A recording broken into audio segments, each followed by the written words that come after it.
Halo, selamat datang di Kongko United TV. I'm United, we're all United.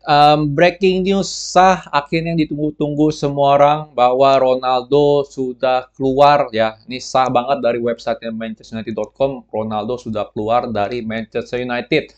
Ya, gue baca dulu dari beritanya ya. Jadi Cristiano Ronaldo is set to leave Manchester United by mutual agreement. Jadi kontraknya ini diterminate secara bersama ya. Jadi nggak cuma satu belah pihak, tapi bareng-bareng setuju untuk memutuskan kontrak ya. Jadi klubnya terima kasih untuk kontribusi dia ya selama dua dua apa two spells. Jadi ini totalnya lah 145 gol sama 346 appearance ya dan ya wishes him all the best ya.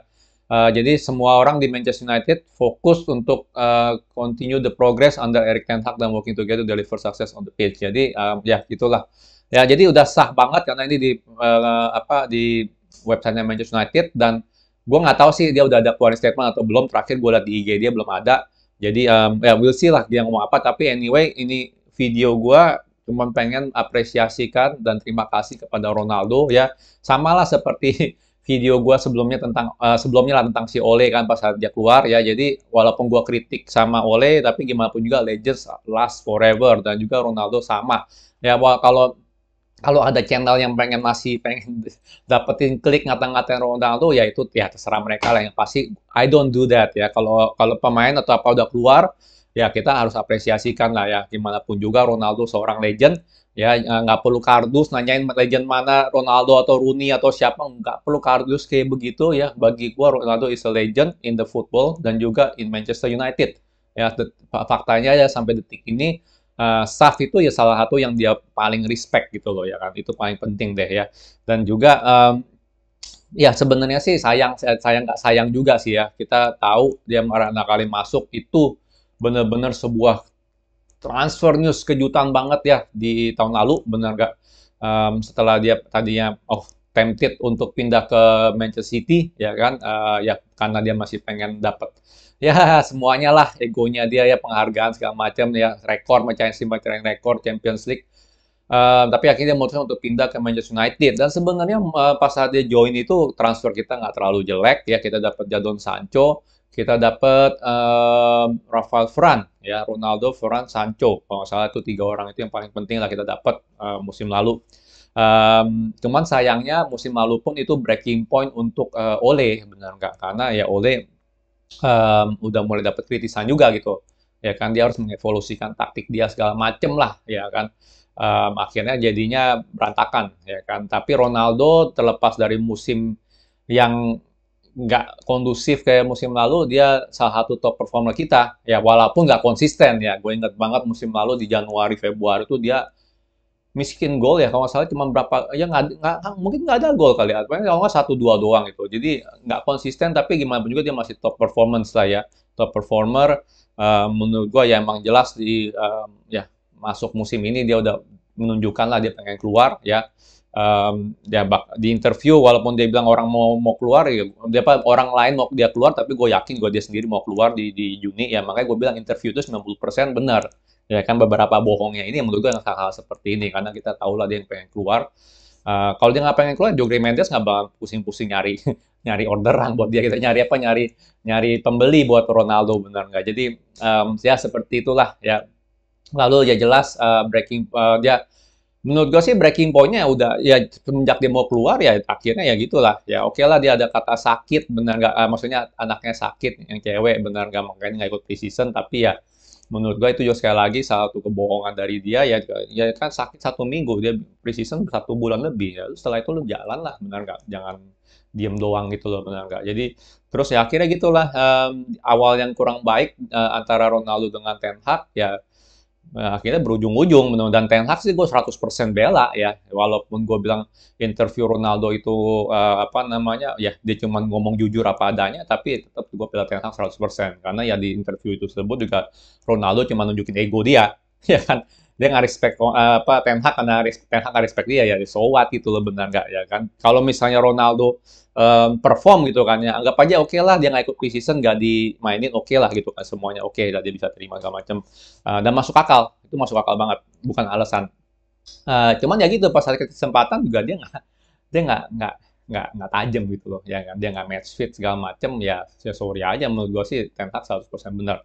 Cuman ya gitu, ya biasalah buzzer blazer kerja segala macem ya kan, mulai kerja gitu kan, akhirnya ya interview tersebut yang disorot cuman ya dia melakukan interview tersebut itu benar nggak, which is nggak benar ya kan, dia nggak benar melakukan interview tersebut, tapi ya gue sebagai fans MU gue benar masih sampai detik ini pun gue masih mengapresiasikan kejujurannya dia karena 90% dia ngomong itu benar.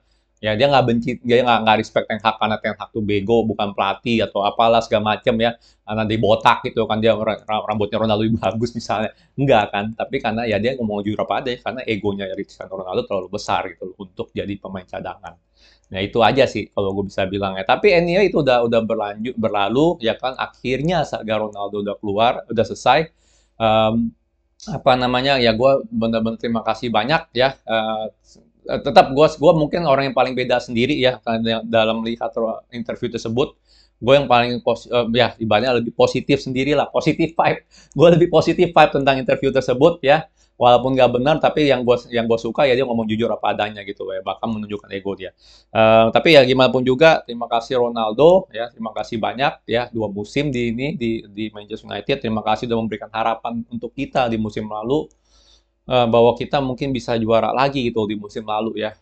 Tapi walaupun ya faktanya tidak ya. Gue nggak tahu dia bakal kemana, dan menurut gue sih gue udah nggak pusing lagi dia mau kemana. Jujur aja sih gue nggak pusing gitu. Ya kan paling banter dia ke Chelsea kalau memang si Todd Bowley masih ngebet. Ya kan cocok nggak sama proyeknya Graham Potter? Gue nggak tahu deh, ya kan. Menurut gue mungkin nggak cocok, ya. Menurut gue mungkin nggak cocok. Karena nggak gampang untuk handle Ronaldo, ya. Dan ini ya nggak gampang untuk handle Ronaldo, benar nggak? Untuk seorang Graham Potter bisa nggak handle Ronaldo, ya kan? Dan sekali lagi itu egonya si Todd Bowley lawan Potter gimana, ya kan? Potter pasti iya aja dia dapat Ronaldo, tapi bisa handle nggak ya? Dan ini sih jujur sih pengalaman yang cukup bagus untuk Ten Hag, ya menghadapi superstar tuh gimana? Ya Ten Hag selama ini kan belum pernah ngadepin superstar. Jangan bilang Frankie De Jong lah ya, Frankie De Jong kan masih cupu waktu itu di Ajax. Ya kan? Jadi dia masih, ya ini pengalaman yang bagus sebenarnya sih untuk Ten Hag, benar gak sih? Ya, gimana cara handle superstar? Karena ya kalau dia mau long term di Manchester United, ya pasti bakal ada superstar lain bisa masuk ke Manchester United. Karena kita Manchester United, benar nggak? Jadi ya pengalaman cukup bagus sih ya. Sekali lagi ya untuk Ronaldo, terima kasih banyak. Next step-nya apa untuk Manchester United? Ya, kalau gue bilang ya udah harus cari striker. Itu penting, ya. Kem- Striker sama right back lah. Ya, mungkin striker kita masih ada opsi ya. Kalau Martial fit, kita masih bisa pakai Rashford sebagai striker. Ya kan di kiri, ya Garnacho untungnya lagi step up, jadi bisa kiri Garnacho, striker Rashford gitu kan. Yang kanan ya Anthony lah siapa lagi benar nggak? Atau Sancho juga bisa di kiri benar nggak ya? Kalau dia udah balik mentalnya.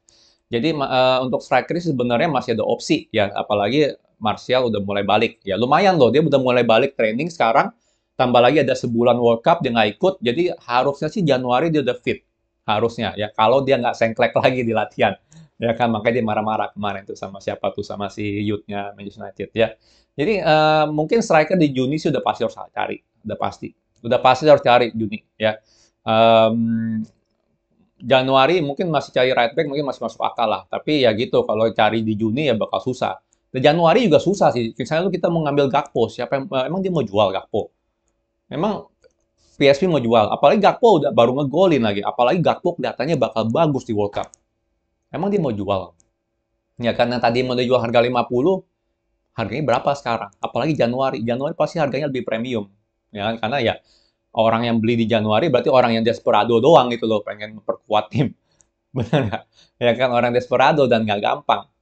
Ya PSV kalau masih mikirin klubnya dia nggak bakal jual Gakpo. Dia jualnya di Juni. Ya jadi it's a bit complicated lah jujur aja sih. Kalau lu Januari kebanyakan ya lu beli buangan. Kalau nggak lu beli dari klub-klub yang lebih kecil gitu loh, yang ya udah terima duit gitu kan, benar nggak ya? Jadi it's complicated lah. Januari transfer selalu complicated ya. Tapi kita udah pasti harus cari striker. Menurut gua kemungkinan besar kita cari ya mendingan di Juni aja, kecuali kalau memang Gakpo bisa dibeli, tapi Gakpo sebagai striker gimana gitu aja deh pertanyaannya kan. Em, ya udah pasti harus cari striker lah intinya sih gitu. Cuman kapannya ini kita lihat aja ada opportunity apa. Karena gue jujur masih detik ini gue masih beranggapan kita nggak bakal beli siapa-siapa di Januari. Feeling gue kita nggak beli siapa-siapa. kita beli di Juni udah lebih masuk akal ya. Tapi lihatlah kita mungkin kalau dapat right back boleh lah Januari itu aja sih. Karena Dalot nggak mungkin main dari Januari sampai Juli main terus tuh nggak mungkin. Ya, jadi berharap aja di Januari sih best case-nya kalau ngomongin soal transfer ya ngomongin transfer sebentar. Wan-Bissaka kejual, terus apa namanya kita dapat right back baru deh gitu aja deh untuk ngelapisin Dalot. Ya untuk Bang Dodo kita finger cross aja Martial fit. Jadi kita bisa beli striker di Juni nanti ya. Menurut itu skenario terbaik untuk transfer lah. Oke, gue mau udahin dulu ya. Tolong di komen ya, tolong di like, subscribe dan di komen pendapat kata-kata perpisahan kalian tentang Ronaldo. Basel Glazer, please, please, lu udah menang, nggak perlu lagi lu ngata-ngatain Ronaldo ya. He's a legend and legends last forever. Nggak masalah, ada masalah apapun juga, tapi legend last forever. Ya, kita kasih apresiasi aja ke Bang Dodo, oke, di kolom komen. Ya, kalau suka jangan lupa like, subscribe, and thank you for watching.